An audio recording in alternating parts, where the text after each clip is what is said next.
കഴിഞ്ഞ ഒരാഴ്ച എടുത്തു നോക്കിയാൽ പവർ ടീമിന് ഒരു വാല്യൂവും കൽപ്പിക്കാതിരുന്ന മത്സരാർത്ഥികളിൽ ഒരാളാണ് നമ്മുടെ ജാൻമണി. എന്നുമാത്രമല്ല, കഴിഞ്ഞ ആഴ്ചയിലും ശാപവാക്കുകൾ പറയാനൊന്നും മറന്നില്ല. അപ്സരയും നോറയും ഒക്കെ ശാപവാക്കുകൾ കൊണ്ട് കുത്തി നോവിക്കുകയും ചെയ്തിട്ടുണ്ടായിരുന്നു. ഒരു ധാർഷ്ട്യത്തിന്റെ രീതിയിലാണ് എപ്പോഴും ഈ ജാൻമണി ബിഗ് ബോസ് വീട്ടിൽ നിൽക്കുന്നത്. ടാസ്കുകളിൽ ഉൾപ്പെടെ അവരത് കാണിച്ചിട്ടുണ്ട്. എൻ്റെ മുഖത്ത് ഇത് തേയ്ക്കുകയാണെങ്കിൽ ഞാൻ ഇപ്പോൾ ഇവിടെ നിന്ന് ക്വിറ്റ് ചെയ്യുമെന്ന് ബിഗ് ബോസിനെ പോലും വെല്ലുവിളിച്ചു. അതായത് സായി വന്ന ദിവസം നോമിനേഷൻ നടക്കുന്ന ദിവസമാണല്ലോ. അപ്പോൾ അന്ന് കയ്യിൽ മാത്രമേ ചായം പുരട്ടാൻ പറ്റൂ, മുഖത്ത് പുരട്ടുകയാണെങ്കിൽ താൻ അപ്പോൾ തന്നെ ഷോ ക്വിറ്റ് ചെയ്യുമെന്ന് വലിയ രീതിയിൽ വീരവാദം പറഞ്ഞ ആളാണ് ഈ ജാൻമണി. ലാലേട്ടൻ മിക്കവാറും ജാൻമണിക്ക് എൻ്റെ അടുത്തേക്ക് വരാം എന്ന് നാളെ പറയാനുള്ള എല്ലാ സാധ്യതയും കാണുന്നുണ്ട്. കാരണം കഴിഞ്ഞ കുറച്ച് ദിവസങ്ങളായി അത്ര അഹങ്കാരമാണ് അവരവിടെ കാണിക്കുന്നത്.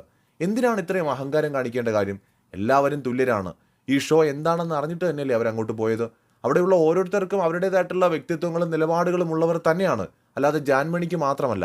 പക്ഷെ അതൊക്കെ മാറ്റിവെച്ച് ആ ഷോയുടെ നിയമങ്ങൾ പാലിച്ചുകൊണ്ടാണ് അവരൊക്കെ അവിടെ നിൽക്കുന്നത്.